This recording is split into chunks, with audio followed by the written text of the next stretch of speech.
So over the course of my career, of the 7 corporations I've worked for, this is currently the best corporation I've worked for. I can say that, and I've said it multiple times on the air and off the air, because of its structure. It's nimble, it's quick on its feet, it can quickly pivot. Bigger is not always better, but faster is always better than slower. We're quick, we move, we're nimble. I've worked local, regional, national. You cannot overcome bad management. It doesn't matter. I tell people all the time when I talk to college kids, chase management, not money. LeBron's a great example this year. He's Superman, and the Lakers have literally ripped the cape off. There's nothing he can do. I mean, as great as Kevin Durant is, he was struggling in the playoffs because they traded James Harden and got an end table and an encyclopedia for him. In the end, you can't overcome bad management, no matter who you are. LeBron's first 7 years in this league, he didn't have an all-star next to him. He couldn't get past Boston. Forget the championship. He couldn't get past Boston. So remember, Michael Jordan came into this league. First couple of coaches didn't work. Then he got Phil, and Phil figured out smart guys to bring with him. They put it together, and then he couldn't beat the Bulls. And so lost in all of Magic's greatness is that he inherited Kareem, and Magic didn't get Kareem to Los Angeles. The ownership and the management did. So yesterday, Magic Johnson went out, and there's a general consensus that Magic sort of did the right thing. He protected his brand. I defended him yesterday, and he only really hammered Rob Pelinka. But in reality, what also happened yesterday is, and Ramona Shelburne put this out there in an article well written today, is it did create more chaos and it undermined the current structure.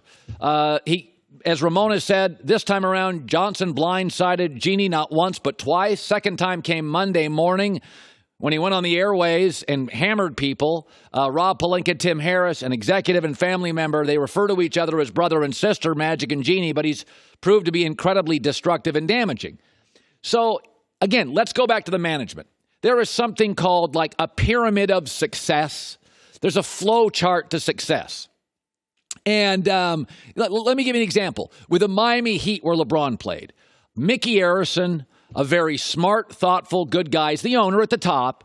And then Pat Riley has the final say. He's got some hubris, got some ego, but he runs the organization. And then they found this really young, talented coach they trust, Eric Spoelstra. That's the big 3 in Miami. And let's go to the Warriors. Okay, so the Golden State Warriors, you got Joe Lacob is the Silicon Valley rich guy at the top. There's a little bit of ego, but you got Bob Myers and Steve Kerr making the salary cap, roster moves. They're the second tier. Lacob trusts them implicitly. Then you got the big 4 beneath.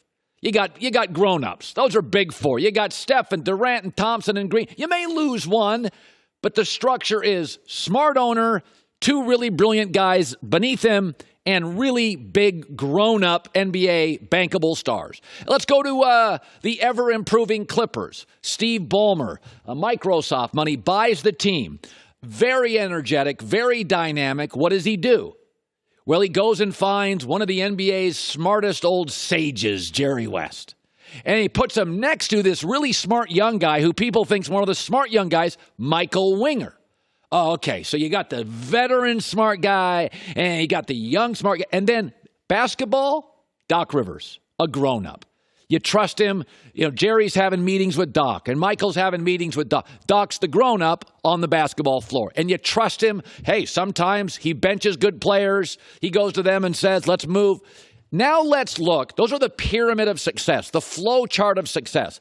Now let's look. This is a spider web. This is the Lakers' current situation. So there's Jeannie Buss owns it, but she really listens a lot to her friend Linda Rambis, who, of course, is married to Kurt Rambis, who just got hired in the organization. Jeannie also listens to Phil. They dated for years. Now, Jeannie's also very close to longtime operations guy Tim Harris, smart guy, but he was now, according to Magic, involved in some basketball situations. And there's Rob Pelinka, who's super tight with Kobe, and we think they're both kind of tied to Jeannie Buss because Rob survived all this bad press. Well, LeBron's kind of floating in the middle of it, disengaged, but we know he's close with Rich Paul. Rich Paul swears to me He and LeBron are just letting him run the organization. By the way, Tim Harris and Jeannie are tied to Frank Vogel, the new coach, who's tied to Jason Kidd. But we think they're at the bottom of the flow chart because they're not even officially owning a home in Los Angeles yet. And oh, by the way, there's Magic Johnson off to the right there. Sorry for our radio listeners. We think he's tied to Jeannie, but he just called out Jeannie twice. So I doubt Jeannie considers him brother, sister, like Magic said 2 weeks ago on Twitter. And look at this. Remember John Gruden used to have that football call, Y2K, banana, spider? That's what it looks like. That was like a football play from a coach on steroids. That kind of gave me a headache. Okay, that is their current power structure. Sorry for our radio listeners, but now let's go back to, again, the nimble. Like I said, bigger's not always better in business. Faster and quicker's always better than slower. So let's go again to Miami and the Warriors and the Clippers. In all three of those, very simple. The billionaire, the basketball savant, into the young wonderkind, the young smart coach. Miami, simple, small, nimble, quick. Let's go to the Clippers, who have suddenly looked incredibly well run. The billionaire into the old sage, next to the new brilliant personnel guy and the veteran high IQ coach. Simple, nimble, small, few voices. Let's go to the Warriors' power structure. Billionaire, two really smart former players, and then veteran grown-ups, who, by the way, players are athletes, they're artists, they can be a little dysfunctional, but it's mostly grown-ups. Small, simple, fewer voices, nimble, can move. Now let's go to the Lakers. The hell is this? Well, this is why Magic was saying there's too many voices in the room. There's too many people with an opinion that matters. By the way, a month ago, Magic was way up at top, and now he's way off to the right.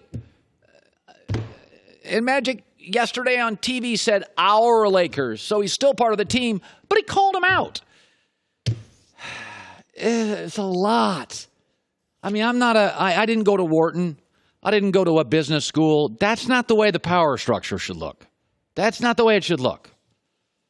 That's bad. That's not the way family decisions should be made. That's not the way anything should look. It's not even a strong spider web. They build out. Yeah, spider webs, they almost art. They are. And they're very strong. Very strong. Spider-Man was strong, sinewy strong. This is a mess. It's like a unraveling sweater. Lord. And you know, it's funny. So, because I live in Los Angeles, in a part of town where there's a lot of Laker employees, they're generally even during these trying times over the last 5 years, they're upbeat, they're optimistic. Like if you have any Laker connections now, they're not optimistic. Like people, when you listen to that Frank Vogel press conference yesterday, I mean, I don't think it's a coincidence that Frank Vogel kept saying, cohesive, we need to get the... Frank Vogel was basically praying that this thing could get... He wasn't just speaking to fans, he was speaking to Jeannie and Pelinka and the Rambuses and cinch this thing up. It's just out of control. Too many voices inside that organization means nobody has a clear and concise voice. Hi, everybody. Thanks for watching. Subscribe here to get the latest from the show. Also, be sure to check out more of the best clips from The Herd or go watch a few segments from other shows on FS1.